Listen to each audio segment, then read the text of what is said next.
여러분 인터넷 뉴스를 이렇게 보시다 보면 유명인들의 사건 사고 또 실수한 뉴스를 많이 보시게 될 겁니다.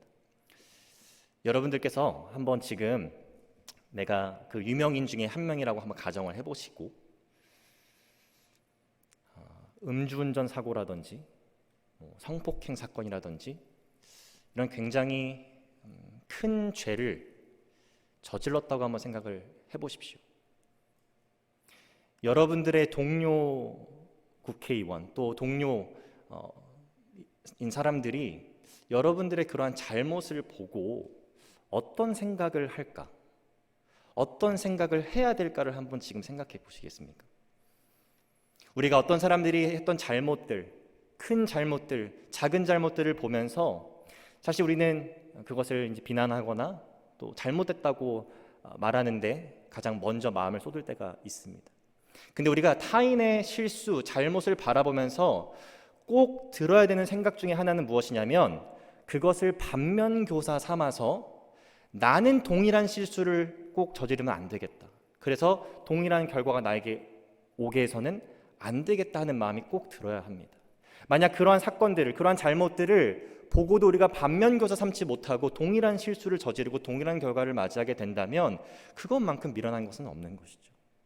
오늘 본문에서도 보니까 타인의 잘못, 어떤 일어난 사건들을 보고도 다 목격하고도 어떠한 결과가 일어났는지까지도 보고도 그것을 반면교사 삼지 못한 상태로 동일한 선택, 동일한 결과를 맞이하는 그런 사람들이 등장을 하게 되는데 바로 본문 1절에 등장하는 애굽 땅에 거주하고 있던 이스라엘 백성들입니다. 애굽 땅에 사는 모든 유다 사람 곧 믹돌과 다바네스와 놉과 바드로스 지방에 사는 자에 대하여 말씀이 예레미야에게 임했다라고 기록하고 있어요. 하나님께서 지금 애굽 땅에 거주하고 있는 이스라엘 백성들에게 예레미야 선지자를 통해서 이제 한 가지 말씀을 하실 건데 여기서 우리는 질문을 하나 하지 않을 수가 없습니다. 무엇이냐면 도대체 예루살렘 성에 있어야 되는 이 이스라엘 백성들이 왜 애굽 땅에 와 있는지, 그들이 왜 애굽 땅에 거주하고 있는지 우리는 사실 질문해야만 합니다. 근데 오늘 본문을 보게 되면 이 사람들이 왜 애굽에 가 있는지에 대한 이유는 직접적으로 언급하고 있지 않아요. 근데 예루살렘 성이 멸망하기 전과 또 멸망한 후에 몇 가지 사건들을 우리가 보게 되면 왜 몇몇 이스라엘 백성들이 지금 애굽 땅에 와서 거주를 하고 있는지를 우리가 알 수 있게 되는데 먼저 예레미야서 37장으로 돌아가 보게 되면 남유다의 마지막 왕이라고 할 수 있는 시드기야 왕 시절에 있었던 일을 하나 기록하고 있습니다. 바벨론이라는 어마어마한 강대국이 이 남유다의 목을 조이기 시작해요. 그리고 포위해오기 시작합니다. 당연히 남유다 입장에서는 두렵고 벌벌 떨 수밖에 없는 상황이죠. 그때 왕이었던 시드기야 왕은 친애굽 정책을 펼쳤던 사람입니다. 친바벨론 정책이 아니라 친애굽 정책을 펼쳤던 사람이었기 때문에 그 위기의 상황 속에서 어떠한 선택을 내리게 되냐면 애굽이라는 또 다른 강대국의 지원을 요청을 해요. 원군을 보내주십시오 하고 이렇게 요청을 합니다. 그리고 그의 요청대로 애굽은 원군을 보내줍니다. 자, 이 애굽 군대가 출격했다는 소식을 듣고 바벨론의 군대의 반응은 어떠했을까? 37장 5절의 말씀입니다. 바로의 군대가 애굽에서 나오매 예루살렘을 에워쌌던 갈대아인이 그 소문을 듣고 예루살렘에서 떠났더라. 지금 포위해 오고 있었던 바벨론 군대가 애굽이란 나라가 출동했다라고 그 소식을 듣고 나서 어떤 반응을 보였냐면 잠시 한 발짝 후퇴를 하게 돼요. 자, 이 사건을 목격하고 있었던 남유다 백성들은 과연 어떤 마음이 들었을까를 우리가 한번 생각해 볼 필요가 있습니다. 우리가 이 바벨론이라는 어마어마한 위협, 고난, 역경, 시련을 이겨낼 수 있는 우리가 의지해야 될 대상은 누구냐라고 생각했을 때 그 사람들은 애굽을 떠올렸을 것 같아요. 이 애굽이 출격하자마자 바벨론이 후퇴하는 모습을 봤기 때문입니다. 멸망 후에 있었던 사건, 우리가 40장부터 43장까지 쭉 이어오는 그 하나의 스토리를 계속 묵상했었는데 이제 결국 하나님의 말씀대로 남유다 백성들은 하나님께 순종하지 않았기 때문에 우상 숭배했기 때문에 이제 멸망함을 당하게 됐습니다. 하나님 심판을 받았다는 것이죠. 그리고 느부갓네살 왕은 이제 가난한 사람들 중에 일부를 그 예루살렘 땅에 남겨놓고 그다랴라는 인물을 그 사람들을 다스릴 수 있도록 이렇게 임명합니다. 근데 이 그다랴라는 인물은 참 안타깝게도 자신의 동족 중에 한 명이었던 이스마엘이라는 사람의 배신으로 인해서 죽음을 당하게 돼요. 이 이스마엘이라는 사람이 얼마나 큰 악행을 저질렀냐면 그다랴라는 사람을 죽였을 뿐만 아니라 거기 같이 있었던 유대인들도 죽였고 같이 있었던 바벨론 군사까지 죽였던 사람입니다. 굉장히 충격적인 사건이 일어나게 된 것이죠. 그리고 나서 살아남은 이스라엘 백성들을 이제 다스리고 리더의 역할을 했던 사람이 바로 요하난이라는 인물입니다.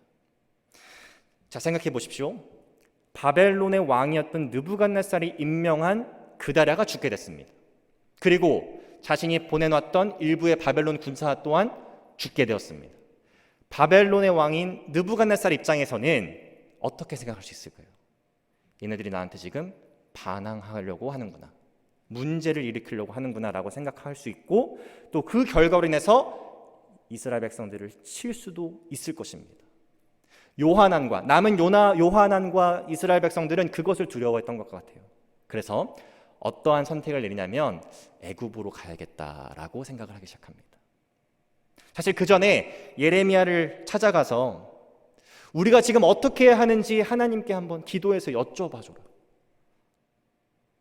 우리가 좋은 것이든 좋지 않은 것이든 하나님 말씀에 순종하겠다. 말은 이렇게 번지르르 해놓고 정작 하나님께서 10일 뒤에 예레미야를 통해서 너희가 사는 길은 바벨론의 속국이 되어버린 이 예루살렘 성이지만 여기서 계속 거주하는 것이다 라는 그 하나님의 말씀을 듣고 그들은 예레미야를 거짓말쟁이로 치부하기 시작합니다. 그리고 결국 예레미야와 바룩이라는 인물까지 데리고 애굽으로 가는 사건이 바로 40장부터 43장에 기록되어 있다는 것이죠. 이 두 가지 사건을 통해서 우리가 알 수 있는 것이 있는데 그것은 무엇이냐면 바로 그들이 문제를 해결하는 방식, 자신들에게 다가온 역경과 고난과 시련, 큰 문제, 도저히 앞이 보이지 않는 터널을 지나갈 때 그들이 생각한, 의지하는 대상은 바로 하나님이 아닌 그 당시 강대국이었던 애굽이었다라는 것입니다. 근데 문제는 그 애굽이 정말 그들의 문제를 해결할 수 있는 의지의 대상이 될 만한 존재였냐라는 것이죠. 시드기야 왕 때 아까 우리가 37장을 보았는데요, 7절과 8절에 이렇게 기록되어 있습니다. 이스라엘의 하나님 여호와께서 이와 같이 말씀하시니라. 너희를 보내어 내게 구하게 한 유다의 왕, 즉 시드기야 왕을 얘기하는 것입니다. 아뢰라. 너희를 도우려고 나왔던 바로의 군대는 자기 땅 애굽으로 돌아가겠고 그들이 끝까지 남아서 예루살렘을 구해주지 않을 거란 얘기입니다. 8절 보시죠. 갈대아인이 다시 와서 이 성을 쳐서 빼앗아 불사르리라. 하나님께서는 이미 정하셨어요. 바벨론을 들어서 내가 남유다를 치겠다. 그들이 아무리 애굽을 의지한다고 해도 그것은 소용없는 일인 것입니다. 42장으로 다시 가볼까요? 42장 14절은 이렇게 기록하고 있습니다. 이것은 멸망 후에 일어났던 일입니다.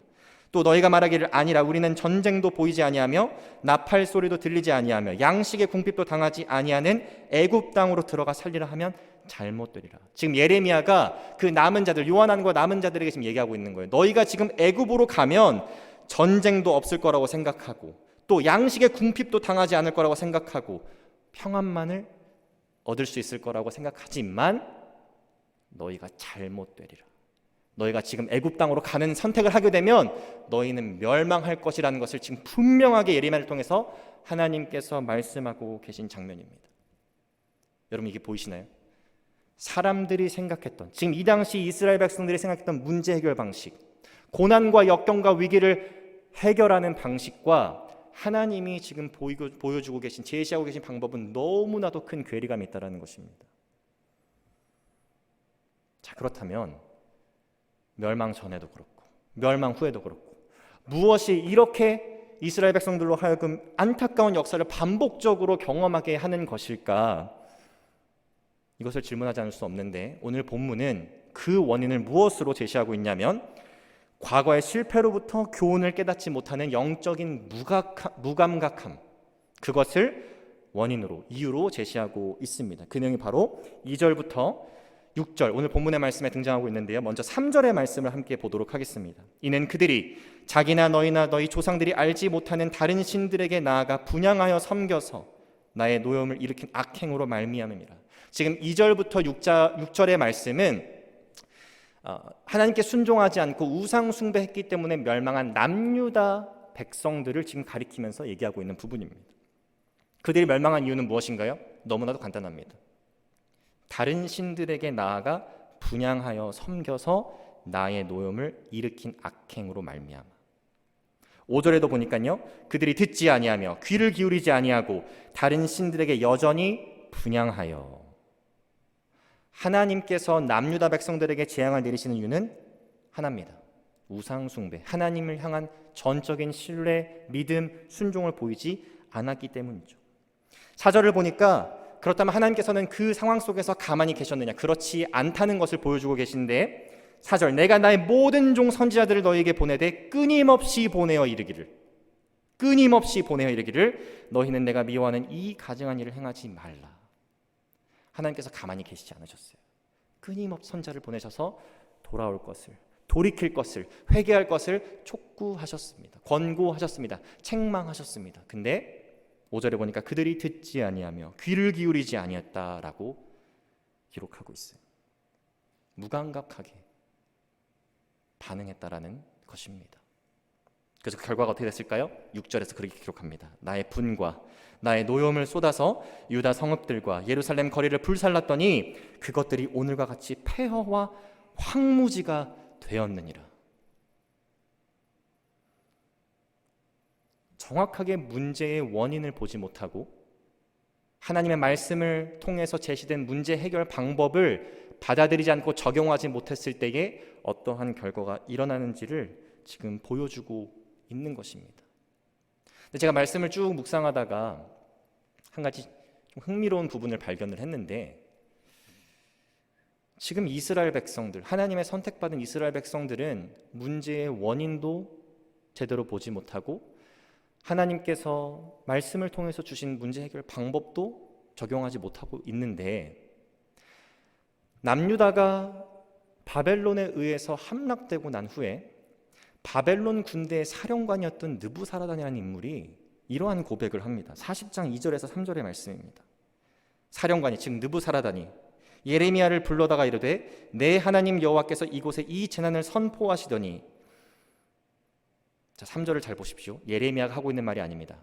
바벨론의 군대 사령관인 느부사라단이 하고 있는 얘기입니다.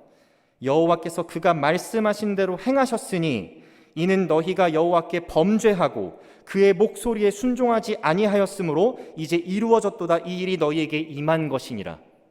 여러분, 요 구절만 딱 빼가지고 이 말씀을 누가 했을까요? 라고 퀴즈를 내보면 여러분 누가 했다고 보통 얘기할 것 같으세요? 선지자가 했다고 얘기할 거라고 생각하실 겁니다. 근데 내용을 보니까요, 내용은 너무나도 기가 막히게 문제의 원인을 캐치하고 있어요. 근데 그 사람이 누구냐면 바벨론의 군대 사령관이었던 느부사라단입니다. 하나님의 백성으로 부름받은 이스라엘 백성들은 깨닫지 못하는 것을 이방 나라, 심지어 하나님을 믿지 않는 자가 보고 있어요. 아마 예레미야의 예언이 전해져서 그것을 구전으로 들었는지 우리 그것을 정확하게 알진 못합니다. 어떻게 해서 느부사람이 이렇게 고백하고 있는지를 알지 못하지만 지금 너무나 아이러니한 상황을 우리는 보고 있는 것이죠.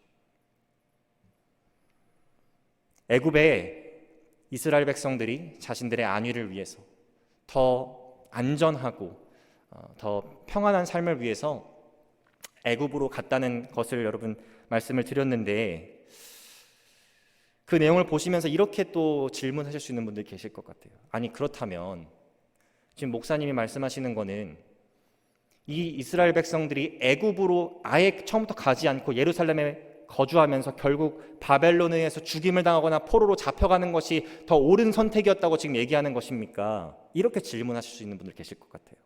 그들이 오히려 더 깨어 있어서 더 지혜로운 자들이어서 그렇게 선택을 내렸기 때문에 지금 생명을 유지하고 더 나은 삶을 살아가고 있는 것 아닙니까?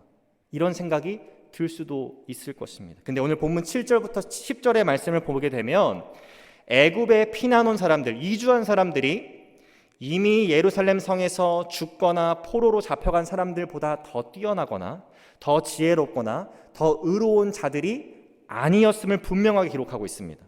7절과 8절의 말씀 한번 보도록 하겠습니다. 만군의 하나님 이스라엘의 하나님 여호와께서 이와 같이 말씀하셨느니라. 너희가 어찌하여 큰 악을 행하여 자기 영혼을 해하며 유다 가운데에서 너희의 남자와 여자와 아이와 젖먹는 자를 멸절하여 남은 자가 없게 하려니라. 지금 7절부터는 이제 그 이집트에 거주했던 이스라엘 백성들을 향해서 말씀하고 있어요. 8절 어찌하여 너희가 너희 손이 만든 것으로 나의 노염을 일으켜. 너희 손이 만든 것, 즉 우상을 얘기하는 것이겠죠.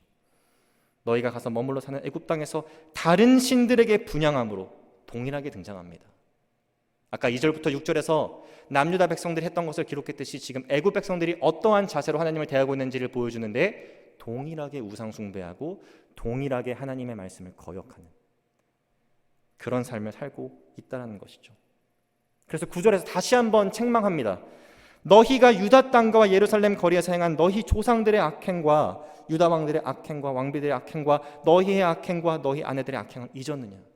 왜 그것을 반면 교사로 삼지 못하냐? 왜 그것을 보고도 그들이 자신들의 문제의 원인을 보지 못하고 문제 해결 방식을 적용하지 못했을 때 어떠한 결과가 그들에게 임했는지를 보고도 목격하고 도대체 왜 정신을 못 차리느냐라고 지금 하나님께서 다그치시고 책망하시고 꾸짖으시는 장면이 9절의 말씀인 것입니다. 자, 그러면 이 이스라엘의 사람들 중에 애굽으로 갔었던 사람들, 이 사람들은 도대체 어떻게 해야 되는 것일까요? 사실 처음에는 그들이 애굽으로 가지 않는 것이 맞는 것이었습니다. 왜냐하면 그들이 떠나기 전에 하나님께서 분명하게 예레미야를 통해서 말씀하셨습니다. 예루살렘에 거하더라도 내가 너희를 보호하겠다. 내가 너희를 다시 일으키겠다라고 분명히 말씀하셨었거든요. 근데 이미 애굽에 와버렸어요. 이미 물은 엎질러졌습니다. 이미 주사위는 던져졌어요. 그럼 지금 이 애굽 땅에 와 있는 이스라엘 백성들이 할 수 있는 것은 과연 무엇일까? 본문 10절의 말씀에 이렇게 기록합니다. 그들이 오늘까지 겸손하지 아니하며 두려워하지도 아니하고 내가 너희와 너희 조상들 앞에 세운 나의 율법과 나의 법규를 지켜 행하지 아니하니라. 자, 이 말씀을 이제 바꿔볼 겁니다. 그들이 오늘까지 겸손하며 두려워하며 내가 너희와 너희 조상들 앞에 세운 나의 율법과 나의 법규를 지켜 행하였느니라. 이것이 이들의 말씀이 될 수 있도록 그들의 삶을 변화시켜 나가야 되는 것입니다. 여기서 제가 주목하고 싶은 단어가 있는데 겸손하지 아니하며 라는 단어입니다. 누가복음 13장에 보게 되면 여러분 빌라도라는 인물 잘 아실 겁니다. 예수님과 굉장히 직접적인 관련이 있었던 인물이기 때문이죠. 이 빌라도가 갈릴리 사람들에게 행했던 굉장히 악한 일에 대해서 짧게 기록하고 있는데 예루살렘 성전으로 제사를 지내러 온 갈릴리 사람들을 죽여서 그들의 제사에 그들의 피를 섞었다는 그런 사건을 기록하고 있습니다. 그래서 누가복음 13장 1절에서 3절의 말씀 2절과 3절만 보도록 하겠는데요. 대답하여 이르시되 너희는 이 갈릴리 사람들이 이같이 해 받음으로 다른 모든 갈릴리 사람보다 죄가 더 있는 줄 아느냐? 너희에게 이르노니 아니라 너희도 만일 회개하지 아니하면 다 이와 같이 망하리라. 왜 예루살렘 성에 있었던 이스라엘 백성들은 죽었고 애굽에 있는 자는 살아남았는지, 왜 하나님께 제사를 드리러 온 갈릴리 사람들은 죽게 되고 나머지 사람들은 그대로 숨쉬고 살아가고 있는지 말씀은 그거에 조명하고 있지 않습니다. 무엇에 조명하고 있냐면 그러한 것들을 보고도 너희가 회개하지 않으면 그와 같이 망하리라 라고 기록하고 있어요. 무슨 말이냐면 동일한 심판을 받아야 하는 내가 하나님의 은혜로 시점적으로 봤을 때는 그 심판이 아직 나에게 임하지 않았고 그것은 나로 하여금 더 겸손하게 만들고 하나님께 긍휼을 구하고 회개하는 자로 나아가게 해야 된다는 말씀을 지금 하고 있는 것입니다. 우리가 더 나아서, 우리가 더 뛰어나서, 더 지혜로워서, 더 의로워서 지금 더 길게 살아가고 있다는 것이 아님을 지금 보여주는 말씀 중에 하나라는 것이죠. 여러분, 애굽은 실제 존재했던 지역, 지역이고 지금도 존재하는 지역이지만 성경에서는 이 애굽을 다르게 어떻게 영적으로 이해하고 있냐면 세상으로 또한 이해하고 있습니다. 이스라엘 백성들이 애굽으로 갔다라는 것, 자신들의 의지할 대상을 하나님으로 두지 않고 애굽으로 두었다라는 것은 하나님이 아닌 세상을 선택했다라는 것입니다. 자신의 문제 해결, 위기와 극복, 고난을 이겨내는 그 방법을 하나님에게서 찾지 않고 세상의 것들을 찾았다라는 것이죠. 오늘 말씀을 정리하면서 이렇게 우리 스스로에게 질문할 수 있었으면 좋겠습니다. 과연 지금 내 삶 속에 있는 애굽은 무엇일까? 정말 어려운 상황이 나에게 닥쳤을 때에 나의 그 얄팍한 인간적인 술수와 지혜로 잠깐 그 위기를 모면한 것 같지만 내가 의지했던 그것이 과연 애굽인가? 아니면 하나님의 말씀인가? 이것을 우리는 분별할 수 있어야 합니다. 내가 조금만 더 훌륭한 인간관계가 있었더라면, 내가 조금만 더 나에게 재물이 있었더라면, 나에게 조금만 더 높은 지위와 명예가 있었더라면 이 문제가 나에게 아무런 문제가 되지 않았을 텐데 이렇게 생각하고 있진 않은지, 내가 바벨론에 잡혀가건, 내가 예루살렘에 거하건, 내가 애굽에 있건 가장 중요한 것은 내가 하나님 앞에 엎드리고 하나님 말씀을 순종하고 그분을 두려워하고 겸손하게 나아가는 것이 결국 모든 문제를 해결할 수 있는 방법이고 나의 위기와 극복과 고난을 해결할 수 있는 방법임을 이 시간 우리가 다시 한번 기억하고 우리의 유일한 의지할 대상 되시는 하나님만을 의지하시는 저와 우리 성도님들 되실 수 있기를 간절히 소망하고 기도합니다. 기도하시겠습니다. 사랑의 주님, 감사합니다. 오늘 이 아침 하나님 말씀을 통하여서 우리가 의지해야 할 유일한 대상이 애굽이 아닌 하나님이시고 하나님의 말씀이심을 다시 한번 기억하게 하시고 깨닫게 하시니 감사합니다. 하나님, 우리 삶에 있는 애굽들을 제하기를 원합니다. 나에게 어려움이 닥쳤을 때에, 고난과 역경이 닥쳤을 때, 시련이 다가올 때에 인간적인 생각과 술수와 지혜를 사용하여서 그것들을 모면하려고 하는 것이 아니라 전적으로 하나님 앞에 겸손하며 하나님을 두려워하며 하나님의 계명을 따르며 그 모든 문제들을 하나님의 방법대로 이겨내고 극복하는 우리 될 수 있도록 하나님 우리의 믿음을 지켜 주옵소서. 감사드리며 예수님의 이름으로 기도합니다. 아멘.